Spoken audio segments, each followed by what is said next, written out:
दो फ्रेंड्स एक दूसरे के साथ ऐसे रिलेशनशिप स्टार्ट करते हैं जिसमें कोई भी कमिटमेंट नहीं।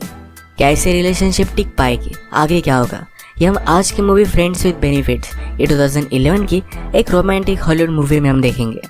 अगर आपको एक्सप्लेनेशन अच्छा लगता है तो प्लीज़ इसे लाइक और कमेंट जरूर कर दीजिएगा। अब बिना किसी देरी के एक्सप्लेनेशन स्टार्ट करते हैं। मूवी स्टार्ट होती है और हम हमारे मेन कैरेक्टर डिलन को देख सकते हैं। डिलन एक ब्लॉगर था और उसे एक कंपनी भी थी। अपनी काम की वजह से अपनी गर्लफ्रेंड को टाइम नहीं दे पाता। एक दिन जब वो मूवी देखने के लिए जाने वाले थे, इस बार भी डिलन बहुत ही लेट हो गया। जब वो अपनी गर्लफ्रेंड से मिला तो उससे वो ब्रेकअप कर लेती है। कहती है, तुम हमेशा अपने काम पर ही ध्यान देते हो, मुझ पर तुम्हारा कभी भी फोकस नहीं होता।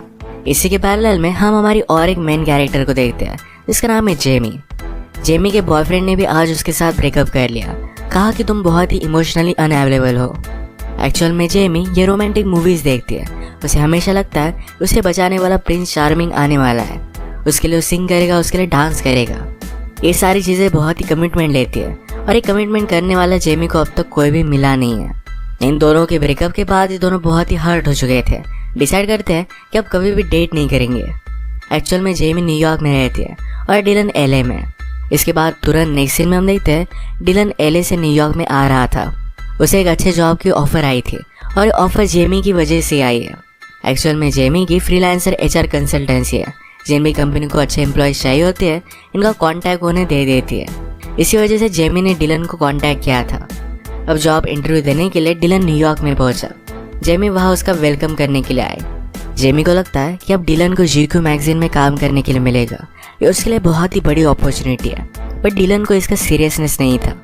उसकी लाइफ बहुत ही अच्छी थी और एलए भी उसे पसंद था। जेमी ने कहा कि न्यूयॉर्क बेस्ट है, तुम्हें ऐसी अपॉर्चुनिटी कभी भी नहीं मिलेगी। इतनी बड़ी कंपनी में काम करना है बहुत बड़ी अपॉर्चुनिटी है। डिलन इंटरव्यू देकर आया और उसे जॉब मिल भी जाता है, पर अभी भी उसे न्यूयॉर्क में रहना है या नहीं इसे लेकर वो श्योर नहीं था। जेमी ने कहा कि मैं तुम्हें दिखा कर रहूँगी कि न्यूयॉर्क कितना बेस्ट है। वो फिर उसे ब्रुकलिन ब्रिज के पास एक बार में लेकर आए। यहाँ पर डिलन एक सेलिब्रिटी से भी मिलता है और उसे इतना अच्छा नहीं लगा। इसके बाद उसे बहुत ही टॉल बिल्डिंग के ऊपर लेकर आए। जेमी ने कहा कि मैं जब भी अपसेट होती हूँ तो हमेशा यहीं पर आती हूँ। ये उसके लिए बहुत ही ब्यूटीफुल सा एक्सपीरियंस था। डिलन को भी बहुत अच्छा लगता है। डिलन के फादर भी एक बहुत बड़े राइटर थे। ये बात जेमी को पता थी, तो जेमी ने उसे पूछा, तुम यहाँ पर जॉब ले रहे हो, इसके बारे में तुम्हारे फादर क्या कहेंगे। डिलन कहता है, मैं हमेशा लाइफ में जो भी करूँ वो अच्छा ही करूँगा। ये मेरे फादर को हमेशा लगता था, मुझ पर प्राउड होते हैं। इसके बाद जेमी डिलन को टाइम स्क्वायर में लेकर आए। वहाँ पर सब लोग एक सिंक्रोनाइजेशन में डांस करने लगते हैं। जेमी ने कहा, इतनी बड़ी सिटी में लोगों को अकेला न लगे तो इसलिए सब मिलकर यहाँ डांस करते हैं। उन्हें लगता है कि किसी चीज़ का वो पार्ट है। ये सारी चीज़ें देखकर डिलन ने भी डिसाइड कर लिया कि वो न्यूयॉर्क में रहेगा। डिलन ने फिर अपना जॉब ज्वाइन किया। सबके साथ वो बहुत ही फ्रेंडली था। उसका एक नया फ्रेंड बनता है जिसका नाम है टॉमी। डिलन के ऑफिस में इस जॉब का कॉन्ट्रैक्ट साइन करवाने के लिए जेमी आई हुई थी। एक 1 ईयर कॉन्ट्रैक्ट है, पर फिर भी डिलन छोड़कर जा सकता है। पर जेमी कहती है कि ऐसा करना मत, अगर तुम छोड़कर चले गए तो मुझे कोई भी बोनस नहीं मिलेगा। बात करते करते डिलन जेमी से पूछ लेता है, क्या तुम मेरे साथ लंच पर चलोगी। जेमी को लगा कि डिलन उसे डेट पर पूछ रहा है। जेमी कहती है कि पूरी सिटी में सिर्फ मैं ही तुम्हारी फ्रेंड हूँ और अगर हम दोनों डेट करेंगे तो सब बहुत ही वियर्ड हो जाएगा। डिलन कहता है कि ऐसा कुछ भी नहीं था, मैं सिर्फ एज अ फ्रेंड तुम्हें पूछ रहा था। इसके बाद फिर ये दोनों लंच के लिए आए। बातें करते करते अपने प्रीवियस ब्रेकअप के बारे में बात करने लगते हैं। उनके एक्स पार्टनर्स को उनके बारे में क्या लगता था, ये सारी चीज़ें एक दूसरे को उन्होंने बता दी। ये हमेशा एक दूसरे के साथ बहुत ही ऑनेस्ट रहते हैं। इस वजह से इनकी फ्रेंडशिप स्ट्रांग हो जाती है। जेमी ने कहा कि कल रात मेरे घर पर पार्टी है जहाँ पर तुम और भी फ्रेंड्स बना सकते हो।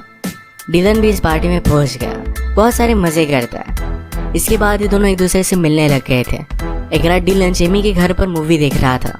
जैसे कि हमें पता है कि जेमी को रोमांटिक मूवीज़ बहुत ही अच्छी लगती है। डिलन कहता है कि सारी मूवी एक ही टाइप की होती है। इन मूवी में रिलेशनशिप के लिए लोग कितना सब कुछ करते हैं, किसी से प्यार करना इतना कॉम्प्लिकेटेड होना नहीं चाहिए। जेमी भी इस बात से एग्री करती है। कहती है कि आदमी की फिजिकल नीड्स होती है, उसे कंप्लीट करने के लिए हमें इतना सब कुछ नहीं करना चाहिए। डिलन कहता है कि जैसे हम किसी के साथ टेनिस खेलते हैं उसी तरीके से ये भी चीज़ें होनी चाहिए। दोनों का कंसेप्ट बहुत ही अच्छा लगा। तो डिलन जेमी से पूछता है, क्या तुम्हें टेनिस खेलना है। इसका मतलब है बिना किसी कमिटमेंट के साथ डिलन उसके साथ फिजिकल रिलेशनशिप रखना चाहता था। जेमी कहती कि ऐसा कैसे, क्या हम एक दूसरे से अट्रैक्टेड भी हैं। इन दोनों ने एक दूसरे को नोटिस किया और वो रियलाइज़ करते कि दोनों अट्रैक्टिव है और इसके बाद ये दोनों इंटीमेट हो गए। इन्होंने कसम ली थी कि इनकी रिलेशनशिप सिर्फ फिजिकल रहेगी, कोई भी इमोशंस इन्वॉल्व नहीं होंगे, ये हमेशा अच्छे फ्रेंड्स रहेंगे और कोई भी प्रॉब्लम नहीं आएगा। इस रात के बाद कुछ दिन बीत जाते हैं, दोनों के बीच में ज़रा ऑकवर्डनेस था। तो एक दिन जेमी ही डिलन के ऑफिस में आके दोनों ने इस इशू पर बात की। उन्हें लग रहा था कि शायद जो भी हुआ इस वजह से इनकी रिलेशनशिप में ऑकवर्डनेस आ चुका है। डिसाइड करते हैं कि ऐसा फिर से कुछ भी नहीं करेंगे, पर एक दूसरे से दूर रह नहीं पाए और फिर से इंटीमेट हो जाते हैं। एक दिन जब वे साथ थे तभी अचानक से जेमी की मदर आ जाती है। जेमी ने मदर को सिचुएशन समझाई और मदर को ये बात अच्छी लगी। एक्चुअल में जेमी की मदर ने भी कभी भी कमिटमेंट नहीं की थी। उसका डिवोर्स हो जाने के बाद वो कभी भी सेटल नहीं हुई थी, एक जगह पर वो टिकती भी नहीं थी। इसके बाद नेक्स्ट सीन में हम देखते हैं कि डिलन और टॉमी जब हैंग आउट कर रहे थे तब डिलन ने उसे जब जेमी के बारे में बताया तो टॉमी कहता है कि तुम्हारी रिलेशनशिप कभी भी वर्क नहीं करेगी। लड़कियों का इन सब चीज़ों को देखने का नज़रिया बहुत ही अलग होता है। वो तुमसे कुछ भी कहे पर वो कुछ अलग चीज़ ही चाहती होगी। अब ज़रा टाइम गुजर चुका था तो एक दिन जेमी रियलाइज़ करती है कि उसे फिर से डेट पर जाना है। वो एक सीरियस रिलेशनशिप चाहती थी। डिलन कहता है कि ठीक है, ये अरेंजमेंट तोड़ने के लिए रेडी था। इसके बाद दोनों पार्क में आए और उसने कहा कि मैं उस लड़की को डेट कर सकता हूँ। वहीं पर जाकर उसने डायरेक्टली उससे बात कर ली। बाद में उसे पता चला कि उस लड़की का हस्बैंड और किड्स भी है। जेमी उस पर बहुत हंसती है। उसने भी पार्क में और एक लड़के को नोटिस किया। इस बार जेमी ने जाकर उसे अप्रोच किया। वो एक डॉक्टर था और जेमी उसके साथ डेट पर जाने वाली थी। वो दोनों फर्स्ट डेट पर गए, एक दूसरे को बहुत ही अच्छे लगते हैं। डॉक्टर का नाम था पार्कर और पार्कर को जेमी के साथ उसके घर पर चलना था। और जेमी उससे कहती है कि मेरा एक रूल है, 5 डेट तक मैं किसी को भी घर पर नहीं ले जाती।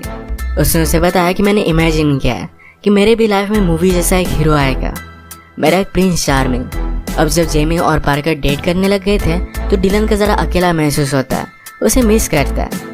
उसने दूसरी लड़कियों के साथ डेट पर जाने का ट्राई किया पर फिर भी उसे अच्छा नहीं लगता। इसके बाद हम देखते हैं कि जेमी और पार्कर की 5 डेट कंप्लीट हो गई थी।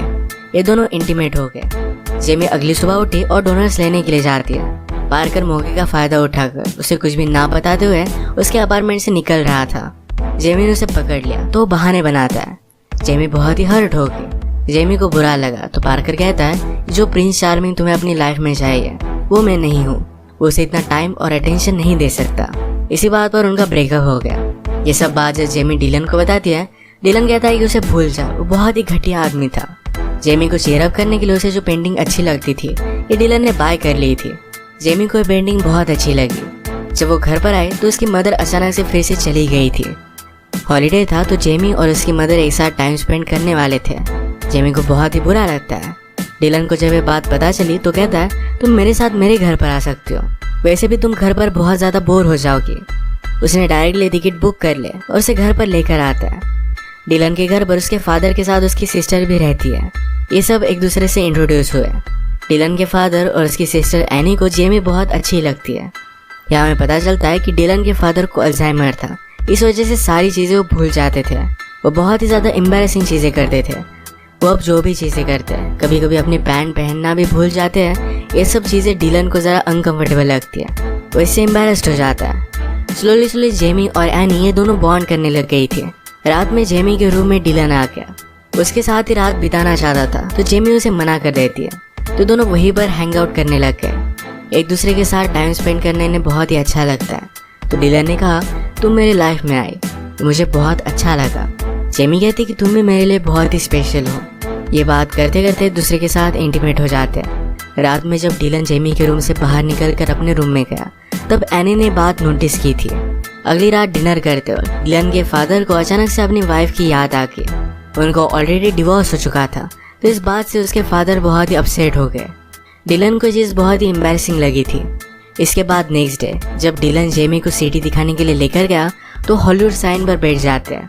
डिलन डर रहा था पर जेमी उसे ज़बरदस्ती लेकर गई।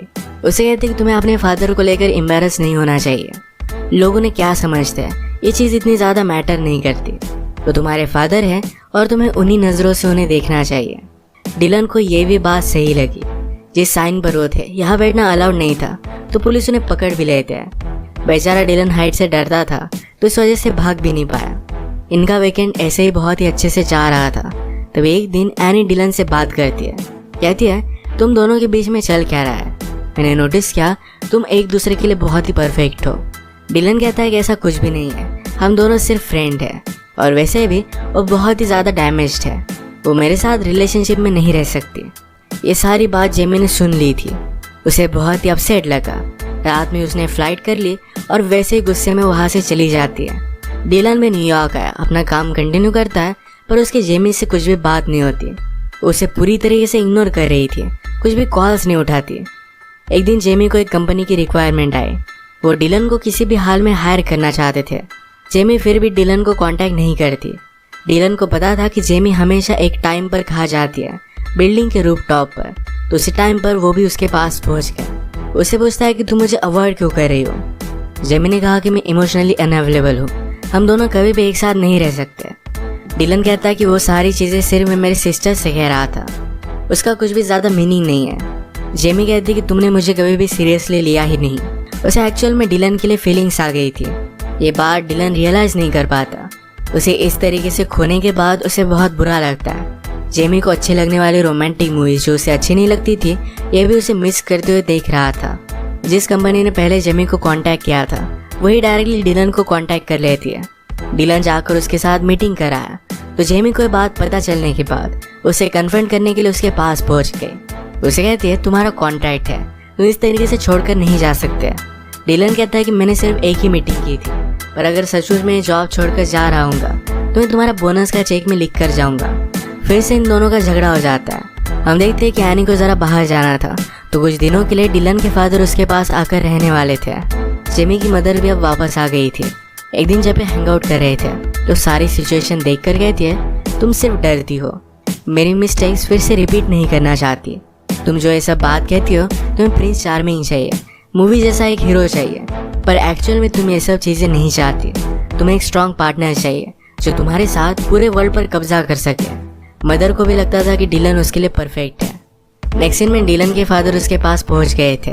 एयरपोर्ट पर लंच करते हैं तभी उसके फादर ने अपनी पैंट निकाल कर बाजू में रख दी। इस बात से पहले वो एम्बैरेस्ड हो जाता, पर जेमी ने उसे जैसा कहा था कि अपने फादर से तुम्हें एम्बैरेस नहीं होना चाहिए, तो डिलन ने वैसा ही किया। उसने भी अपनी पैंट निकाल दी, अपने फादर के साथ लंच करता। लोग क्या कहेंगे इसका उसे फर्क नहीं पड़ता। लंच करते हुए उसके फादर अचानक से किसी लड़की का नाम लेने लग गए। डिलन कहता है कि वो लड़की कौन थी। फादर ने कहा कि मैं जब यंग था तब वो मुझे मिली थी, वो मेरे लाइफ का प्यार थी, मैं कभी भी उसे भुला नहीं पाया।